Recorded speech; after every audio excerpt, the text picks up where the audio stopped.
Alright, HadesOmega here. I'm heading out from San Jose Harley Davidson Motorcycles in San Jose. So I came here to see if I could ride a Livewire, but they won't let me ride it unless I'm serious about buying it. And I told them, like, well, no, I'm not serious about buying it. I just want to ride it. And apparently it's such a new bike that they won't just let anybody ride it, so unless you're gonna buy it. Funny thing is, I had signed up to do a test ride on it. So here's my story about trying to ride one of those.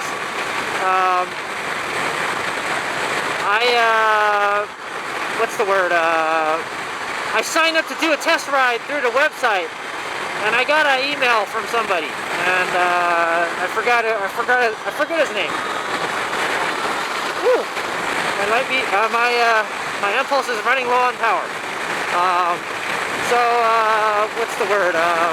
So he said, like, yeah, you know, we're only letting serious people ride it, and people that are seriously want to buy it, you know. And then and then he said, like, yeah, we do. Actually, they called me right away. I signed up to do a test ride. Oh, good, there's traffic. We'll slow down a little bit. I signed up to do a test ride, and then what happened? On the Harley Davidson website, and I guess, you know, I live in San Jose, so I guess they had the San Jose Harley Davidson. Oh my God, what's going on here? They had the San Jose Harley Davidson dealership call me. So they called me pretty quickly right after I thinged it. Right after I put the thing in. It's like, we're gonna do some lane splitting. I don't know if I'm about trying to do some vlogging while I'm lane splitting. Anyway, yeah. So what happened was, yeah, I got a call from them, and then, you know, they explained the whole thing, like, yeah, you can't really ride it unless you're really gonna buy it, you know, and so they said, what's the word? So they had two back there, and I'll have a video up about it after this vlog, and I'll just kind of tell you my experience with it, you know. I do know that you can. Anyway, we'll get to the test ride dealy. It started raining before on the day of I scheduled my test ride, but they said, like, you have to do. They made me do a credit check, is what they did. Yeah. So they check your credit to see if you have, you know, good credit. They want to make sure you're serious about buying the bike, and like, I didn't know if I had enough credit to buy a $30,000 motorcycle, and apparently I do, because they ran the credit check, and actually yesterday I got something from Harley Davidson about the credit check. They actually did a free credit check for me, and then they sent me, like, the results and everything yesterday. So and that's how I remember, oh yeah, I was gonna try to ride the Livewire. So after I said, like, oh, and then they told me, like, yeah, there's a guy that wanted to buy it, and he's gonna put a deposit down on it, and we're gonna go ship the bike to another dealership, blah blah blah, you know. And then I told them, unless I was really wanted to buy it, like right now, they wouldn't let me ride it, you know, because somebody else was gonna buy that one. So the bike. So I said, like, whatever, man. And then I didn't show up for the test ride. I never got any emails back from them after that, because they probably just said, like, hey, Merlin, screw you. You're not going to buy the bike, so we're not going to bother contacting you again. So anyway, I went and talked to, well, I just went down today because it's a nice day today. It's not raining or anything. It's been raining for a while. I wanted to ride my motorcycle. I was saying, like, hey, well, why don't you go check out the Harley Livewire? And so that's what I went and did just now. So they had two. They had a black one, and I think they had, like, a kind of lime green looking one. I think the lime green one was like a matte finish, and another one is like kind of like a gloss black or something. I kind of like the black one, man. I'm not gonna lie, I kind of like the black one. I don't know what it is about it. But if they had it in midnight blue, that's the color I would get. Oh boy. So yeah, you get to watch Merlin vlog and split lanes at the same time. Let's put it in second gear. So yeah, so I went and checked it out, and then they're asking like, yeah, I was like, are you guys letting people do test rides on this? And like, no, not unless you're gonna buy it. You know, they won't even let the manager test ride it. So I guess it's so new. It's such a new bike, and it's kind of expensive. That you know, they won't let Merlin ride it. So so unless Merlin was really serious about gonna buy it, you know. Now, if I really wanted to ride one, there is a guy on Twisted Road that is actually renting one out for $175, and after like all the fees and stuff, it comes up to like $250. So it's like, man, I don't want to spend $250 to go on a test ride, you know. Well, granted, it's like you kind of own the bike for a day, you know, but it's the hottest bike out there, you know. But anyway, so yeah, they were very nice. They actually powered it up for me. It's kind of like it's kind of like a smartphone. It's like a smart bike, I want to say. It has a touch screen, kind of like the Indian motorcycles. I rode FTR 1200, and it was kind of like that. It had like a little touch screen. I think the touch screen is a little smaller than FTR 1200. But it is a touchscreen. That's interesting. New bikes, man, they got all these gizmos. He actually had to put a PIN number in before he could actually start the bike up. I didn't get a video of that though. And it showed me like it had cruise control, traction control, ABS, all that fancy gizmos on it. What else did he have? What did it have on it? It was pretty nice. Oh, he let me sit on it. He actually let me fire it up. We fired it up inside the dealership. And then, you know, it's an electric bike. It doesn't make any noise or exhaust emissions, so I guess it was cool. And he actually let me like blip the throttle a little bit to get it moving. He did say after 30 seconds that you would feel that, you know, that pulse. The haptic feedback. I mean, it might have been disabled or something because I didn't feel anything. So it would have been nice, but I kind of sat there and I held the handlebar for like a minute or something, and I didn't really feel anything. So it would have been nice to feel it, but I honestly I didn't really feel anything. Oh boy, what's going on here? Yeah. So that was it. He showed me how to stow the charging cable. There's a charging cable. Honestly, if I would just keep that cable. Jesus, man, it's so slow. I would. There's a turbo cord in the under the seat, and there's a little button that you press, and it. Oh, we gotta make this light here. Oh no, we didn't make it. Oh, and this guy just ran a red light. Oh, good one, buddy. Yeah, he let me like move the bike a little bit. Like he let me like twist the throttle just a little bit. He said it had like a lot of power, a lot of power. I don't know. I've ridden an SRF and Energica before, and those have a lot of power, so I couldn't compare it, so because I didn't take it for a ride. But yeah, they wouldn't let me ride it. But he did show me where the power cord was stowed and everything. It's pretty cool. I think it's a turbo cord. I think that's what that's called. It's just a tiny little EVSE that like plugs into the wall. The EVSE is like the size of your hand or something. I got pictures of it.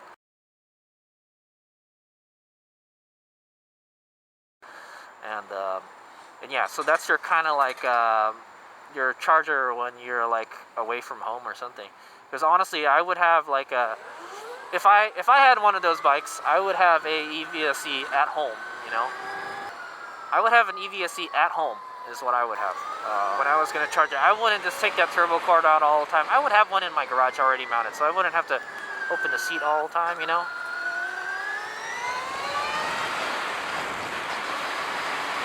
Ooh, what's that? So that's pretty neat.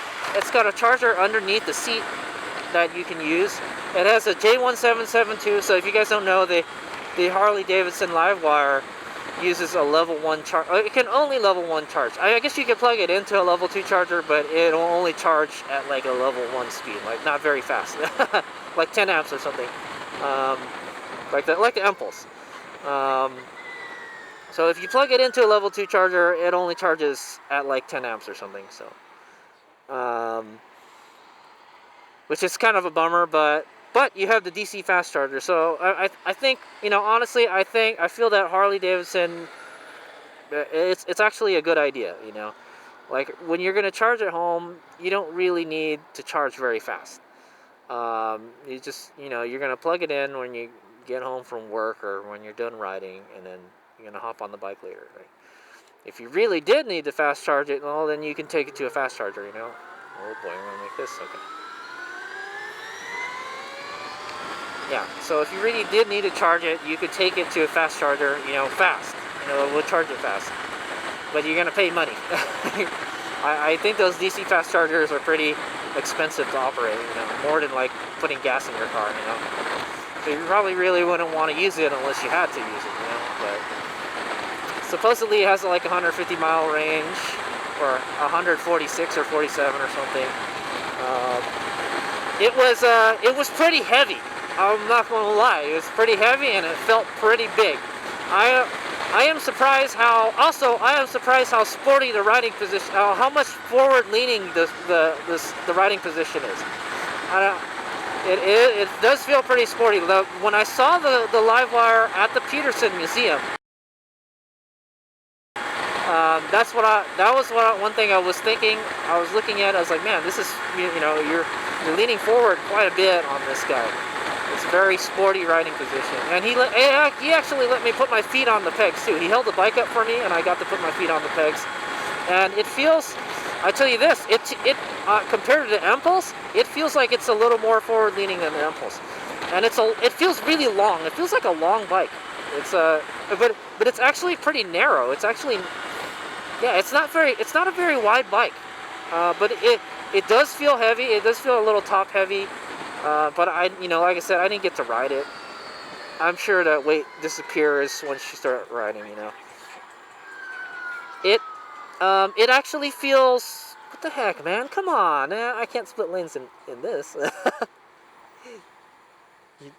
No, that's okay, I'm good, man.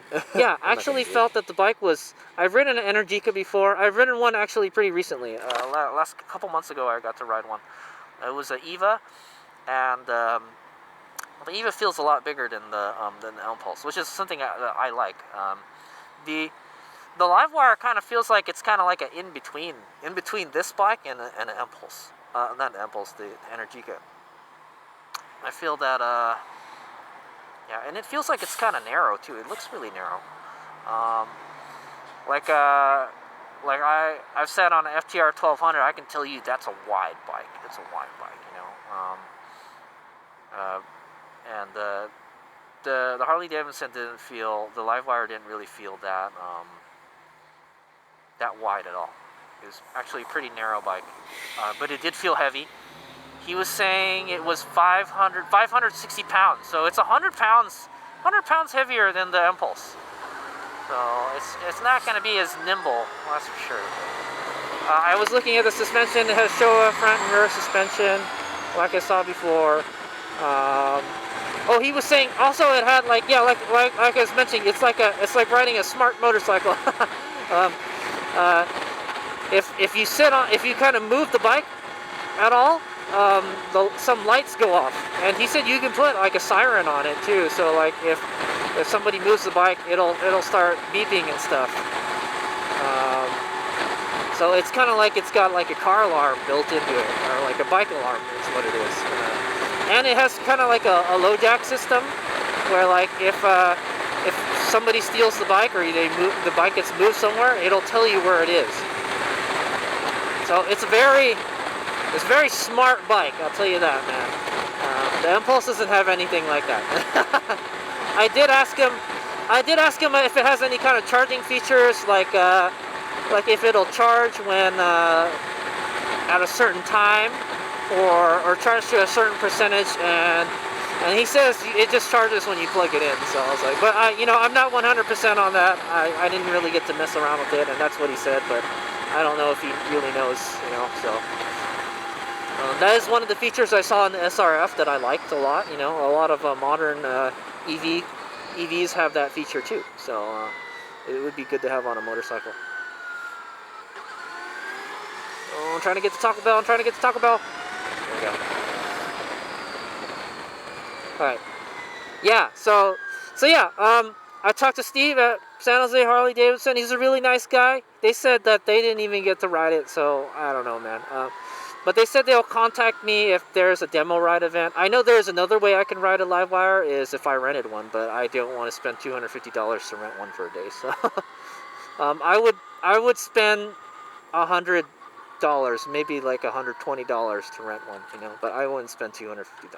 That's a lot of money to go take a Livewire for a joyride, Ooh. And yeah, so I'll park next to this scooter here. But yeah, yeah, I talked to Steve. He was a really nice guy. He's a Marine Corps. He was in the Marine Corps. He was a Marine Corps drill instructor, by the way. He's one of the guys that gets to yell at the new recruits. Yeah. So yeah, I really they were really nice, but they wouldn't let me ride the bike, which is cool. I can understand it, they said like, yeah, I tried that at a Ferrari dealership one time, and they said no. I'm like, well, yeah, I can understand, if you're not going to buy the bike, then they won't let you ride it, So, but I have ridden a lot of bikes that are not as expensive as the Livewire, but I think they just didn't want me to ride it because they didn't really there's not really that many, and they said they hadn't sold any either, so it's kind of sad. I thought they did. Somebody told me they did. But yeah, so I got to take a look at it, and it was pretty dope bike. I'd still like to ride one. I don't know if I would want to buy one, I would probably sooner buy the Energica with the new battery pack, is what I'm thinking. But they did have the DC fast charger. Yeah, they had the DC fast charger in front of the dealership, and I couldn't use it because I don't have the DC fast charger dealie. It has a little you need one of these cards. By the way, it's a charge point. They use a charge point. It's a charge point station, and you need like a RFID card to use it. And I'd imagine it's probably restricted too. You have to have like a specific card that will let you activate it. You can't just go ride your Energica there and charge your bike or something. That's what I'm thinking. But the San Jose dealership did have a fast charger, and I got a video of it. And it's right in front of the door for the dealership, pretty much, at the motorcycle parking. Yeah, so I checked it out. I mean, I got to check out, one actually in the store. I did see one in the Peterson Museum. Check that. I'll put that link to that video at the end of this description if you want to see that one in the museum. But it was a black, and I think it was a lime green one. I think they have like an orange one also. But it's the first time I've seen it in black, and you know what? I like the black one. The black one looks pretty sweet, man, on alcohol. It had all the rear blinkers on the hugger. It has this kind of hugger, kind of like on a FZ09 or something, on the back, it goes past here, and all the turn signal, instead of the turn signal lights being up here, they're all down here. What else? Yeah, and it had cruise control. There was a cruise control button on it, so that's nice. I don't know what other gadgets and gizmos it has because I didn't really get to play with it all that much. I know it probably has a Bluetooth interface for your phone. You can probably listen to music, or you can use it to do stuff with your phone, maybe. Yeah, I wish I'd played with the computer a little more. Since he let me sit on it and everything. But yeah, they did let me sit on it. They let me actually ride it like 5 inches. That's about as far as I got with it. But it was pretty cool, and it was quiet. And yeah, that's the only things I could note. The charge port, it kind of works like on a Honda sorta. on the car. You press it and it opens. There's no latch like this one. So basically you would press it and then it would open like that. Well, it wouldn't spring open like that though. You would press it and it would kind of open, and then you swing it, and then there is another port. There's a cover for the DC fast charging ports that you still need to flip open. Yeah, so that's how that works. And I do kind of like that they have the charger on the bike, so you've always got the EVSC with you. So if you ever want to charge your bike at an outlet, you know, you can do it. Whereas in the Impulse you can't do that. It doesn't have anything like that. The Zero bikes have onboard charger, and it has like a computer cable, or computer monitor cable is what it has. So that's how the Zeros do it. But you can't do it on this bike. So that's one thing I do like about the Livewire. It has one of those turbo cord chargers under the seat. It's pretty nice. And that's like the smallest EVSC you can get, and those aren't cheap. Those are pretty expensive, because I would have one right now. Yeah, so that was it, you know, and you know, they were very nice, and like hopefully one day I'll get to get to ride it. They said they would let me know if there is going to be another demo day type thing.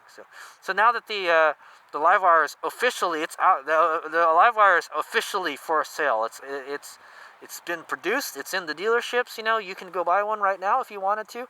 They have two at San Jose Harley Davidson if you want to if you would want to buy one.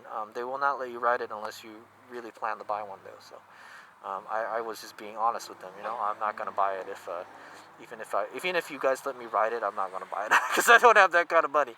And they try to get me to buy other bikes too, but you know, that's a dealership, dude. So yeah, that was my kind of experience with the Livewire today. I actually did get to fire it up and kind of roll it a little bit, and they showed me some of the features on it, and it's pretty cool. I can tell you this: it's a very well put together bike. I was surprised how sporty the riding position was. You're leaning forward quite a bit, like just a little. It's not like it's a sport bike or anything, but yeah, I was surprised how far you're leaning forward on that thing. And there's no clutch. No, this lever is not here. Yeah, and then they were just telling me, yeah, it's a really fast bike. But I've ridden a lot of really fast bikes too, so I would like to find out how it stacks up against the other really fast bikes. So I was saying, I was like, yeah, I'm sure it's fast. Yeah. Yeah, I think it's a pretty sweet bike, man. I want to take it for a ride. I don't know if I would want to buy one. Oh yeah, so myself. Yeah, you know, about them not letting me ride the Livewire, I'll tell you this. I know the SRF doesn't cost as much as the Livewire, but San Jose BMW let me ride a SRF when they first got it. It was just a demo bike. Now Zero Motorcycles, they're selling a lot of electric bikes. They got a lot of electric bikes, so. But they didn't really have a whole lot of SRFs. But they sent a demo bike out to, you know, one of their dealerships, and they let people ride it first, you know. And yeah, that's my kind of dealer experience with San Jose BMW. It kind of felt like a car dealership, sort of. Whereas San Jose BMW, you know, they'll let you ride anything, you know, provided that you can pay for it if you break it, you know. Because I've ridden some very fast bikes from San Jose BMW, and they don't make you buy it after, you know. They don't make you have to buy it, you know. Yeah, so that actually, yeah, now that I think back to it, man, like when the SRF first came out, San Jose BMW let me ride it, you know. I know. Yeah, and then they had a bike.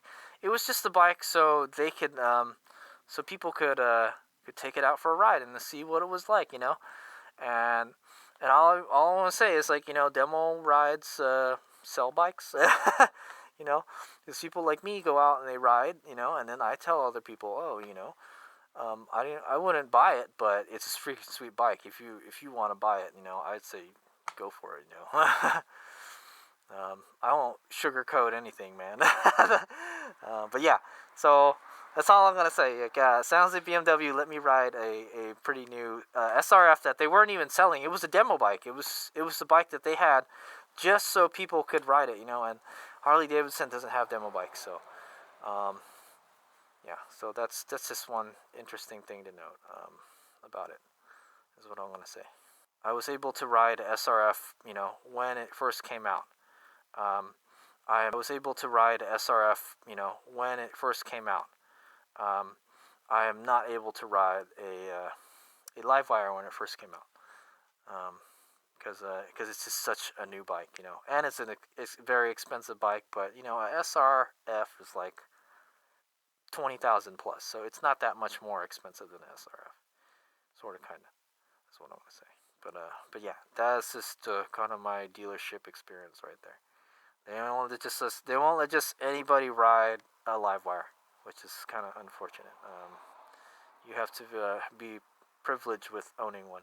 But I do, like I said, I do know a way I can ride one, but I don't want to fork over $250 to ride it. So if you guys want to donate to Hades Omega so he can go ride a Livewire, that would be great. But I don't think that's gonna happen.